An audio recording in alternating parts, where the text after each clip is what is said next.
Madame, Monsieur, bonjour. Les Camerounais de la diaspora s'organisent et se mobilisent de plus en plus, chacun dans son secteur d'activité et de compétences et en fonction de ses ressources pour investir désormais au Cameroun. Après donc la diaspora allemande qui vient donc de mettre sur pied il y a quelques jours une coopérative d'investissement dont la finalité est la construction d'une usine de consommables médicaux. C'est au tour de la diaspora américaine de sillonner le tour du pays à la recherche bien évidemment des pôles d'investissement. Pour mieux comprendre cet engouement de la diaspora camerounaise à investir au Cameroun, M. Mbakop Richard est notre invité. M. Mbakop, bonjour. Bonjour, monsieur Louis. Et merci d'avoir accepté de répondre à nos questions dans le cadre d'un jour, un événement. Je vous en prie. Alors, vous venez donc de faire le tour du Cameroun, certainement à la recherche des pôles d'investissement. Alors, quel est l'état des lieux? Effectivement, d'abord, je dirais merci à Canal 2 International de m'avoir accordé cette opportunité. Voilà, comme vous venez de le mentionner tantôt, oui, j'ai fait le tour de notre pays, en fait, pour voir, n'est-ce pas, qu'est-ce qu'il fallait faire dans ce sens de ce que nous apportons comme investissement.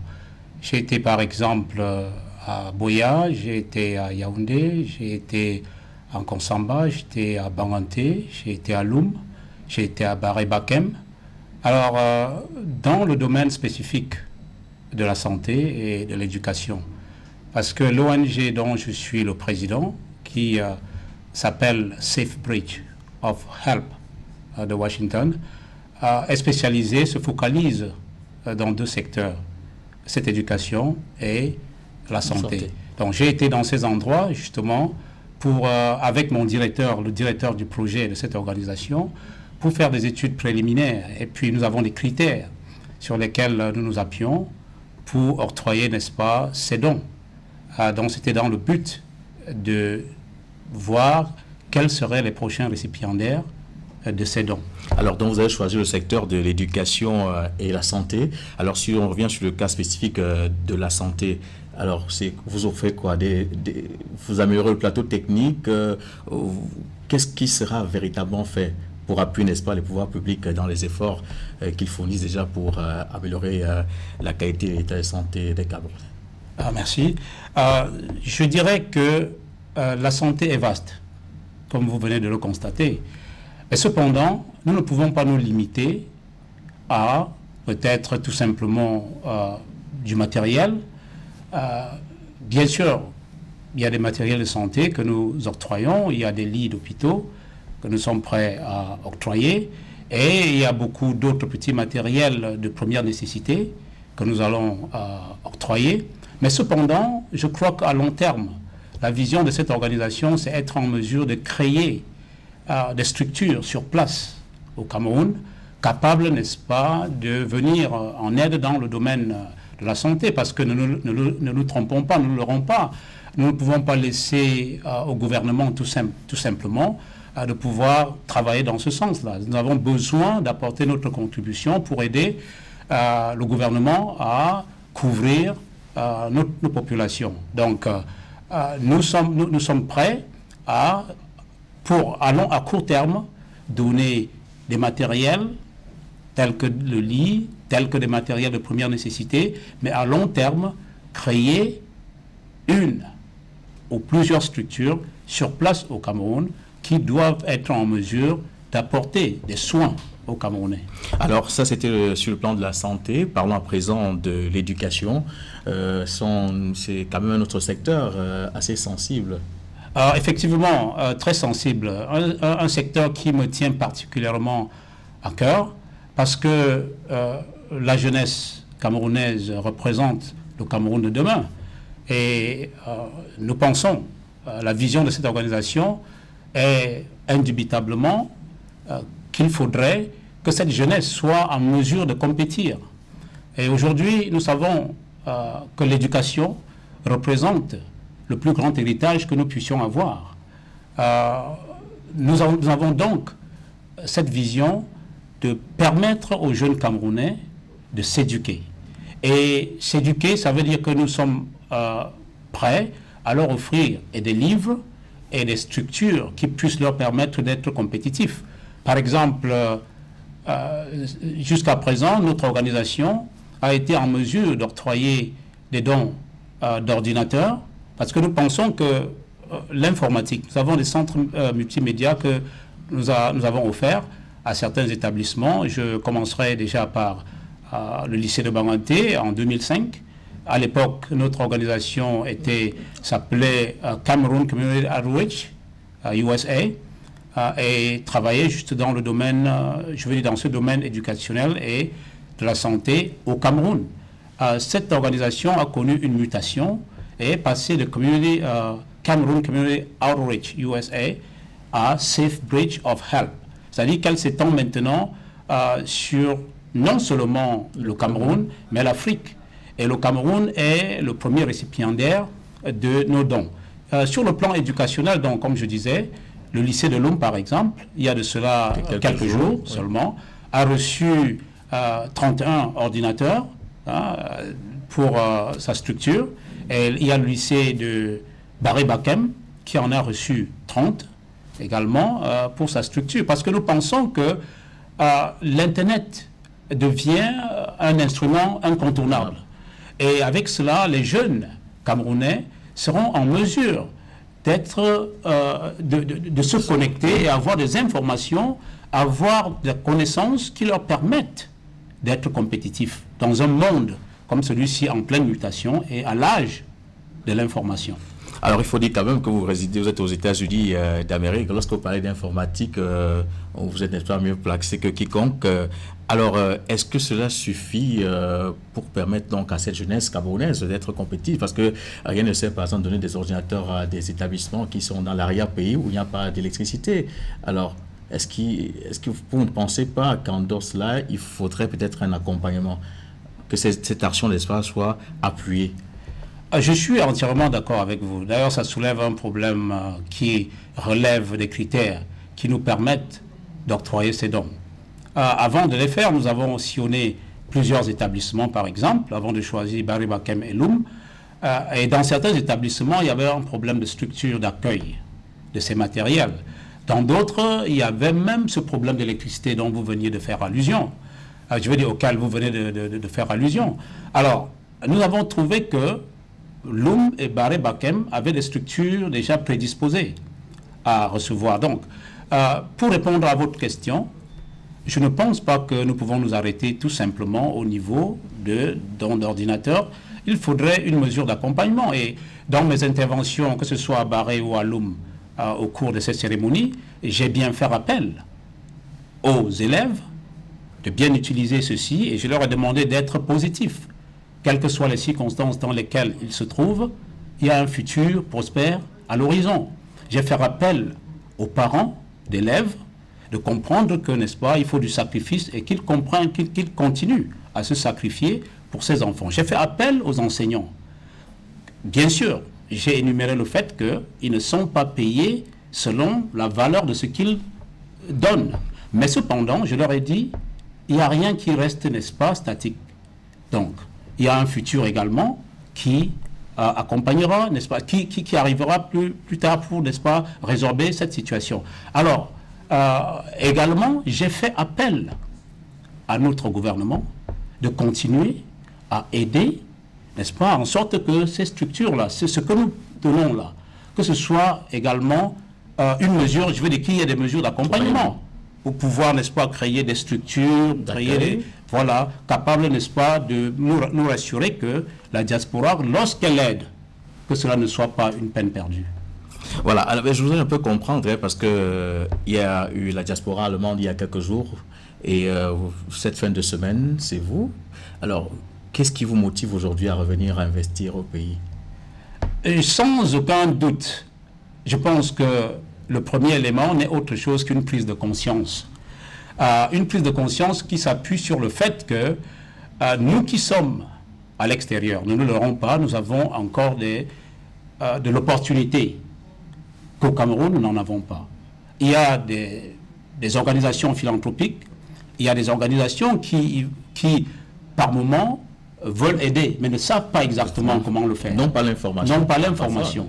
Et nous pensons que, étant en diaspora, il est temps de prendre conscience du fait que nous avons laissé derrière des communautés. Et comme le disait, je prendrais un peu une métaphore que nous avons tous étudiée. Je parle du mythe de la caverne de Platon.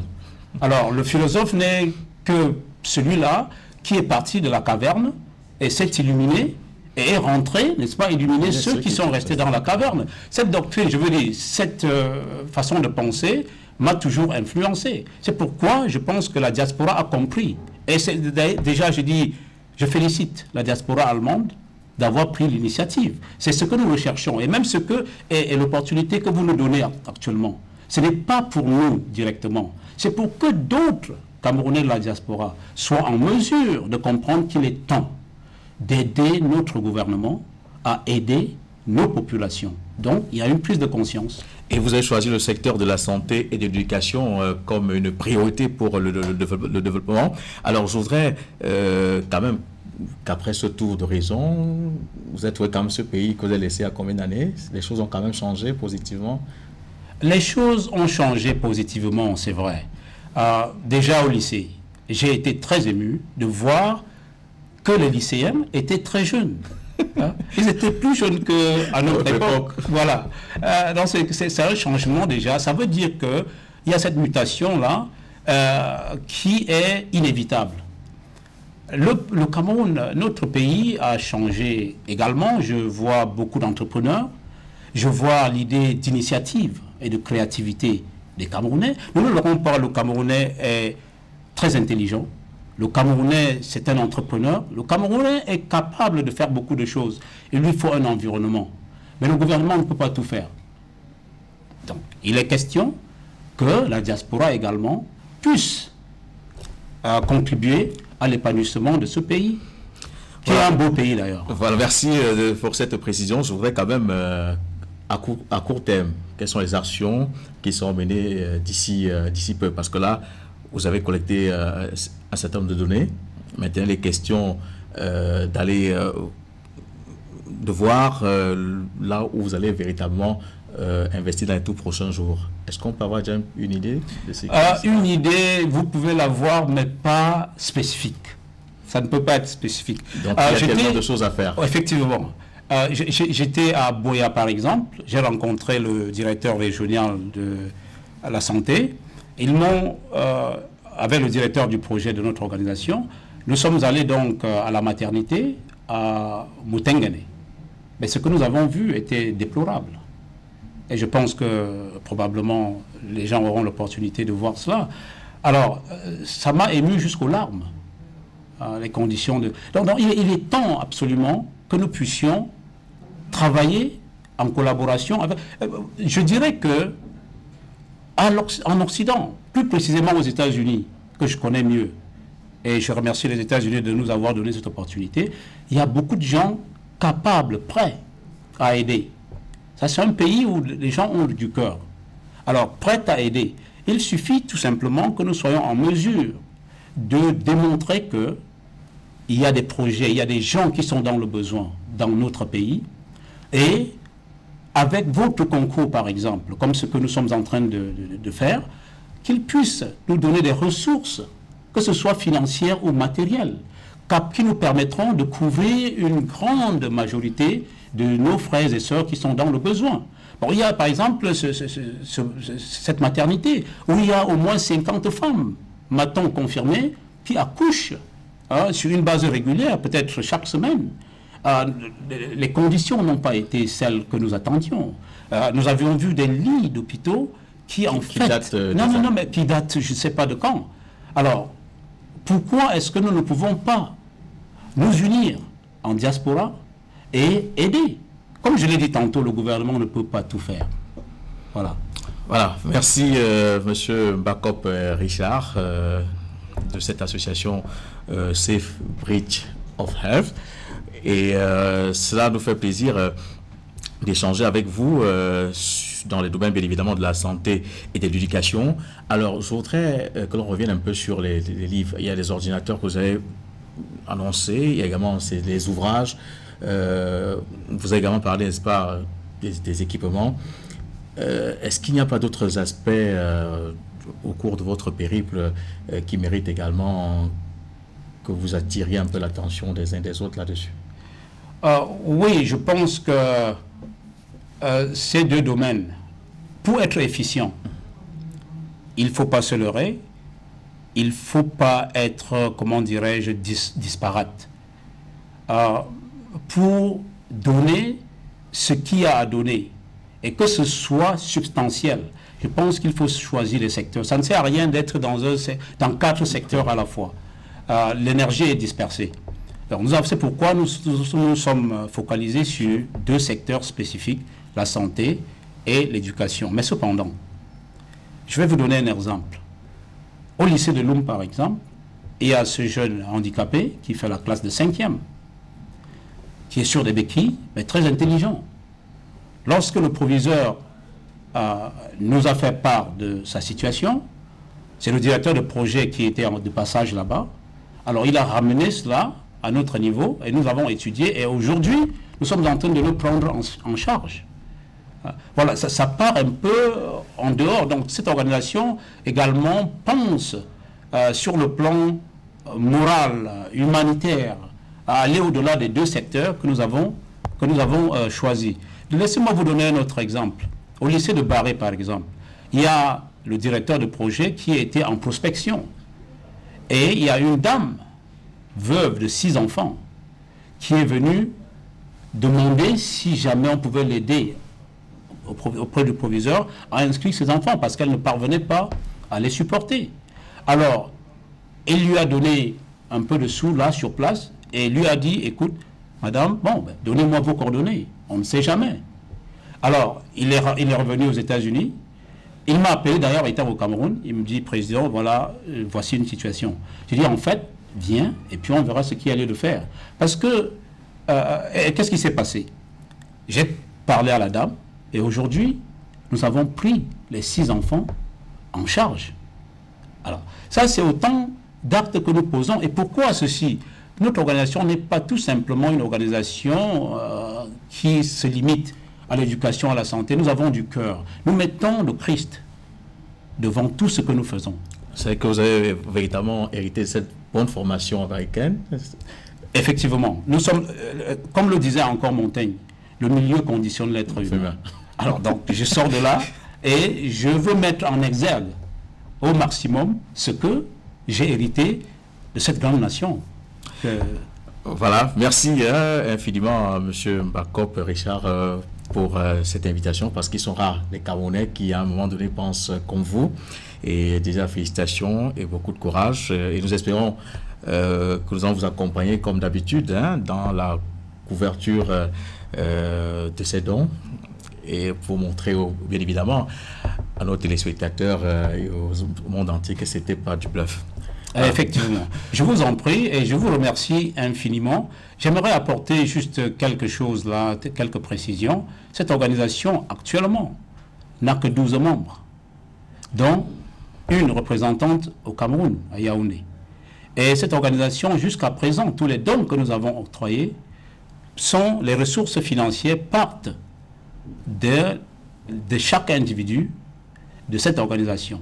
Donc nous n'avons pas encore jusqu'à présent sollicité des fonds d'autres organisations philanthropiques que nous connaissons aux États-Unis. Et je pense qu'il est temps maintenant de le faire.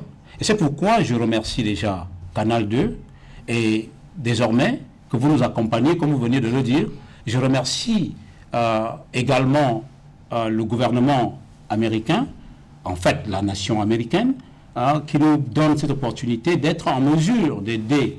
Aux États-Unis, on dit give back to the people, to the community. Si tu réussis, alors il faut également aider ceux-là. Donc, c'est ce que nous sommes en train de faire. Donc, je vous remercie infiniment et que Dieu, n'est-ce pas, bénisse le Cameroun et que Dieu bénisse les jeunes et que Dieu bénisse cette organisation qui est Safe Bridge of Help. Merci beaucoup. C'était donc M. Mbakop Richard qui intervenait dans le cadre d'un jour, un événement après avoir effectué pratiquement 3 semaines, pendant 3 semaines, autant pour moi le tour du Cameroun pour recenser certaines données dans le domaine de la santé et de l'éducation. Merci de rester fidèle au programme de Canal 2 International qui se poursuit. C'était un jour, un événement. Bon week-end à tous.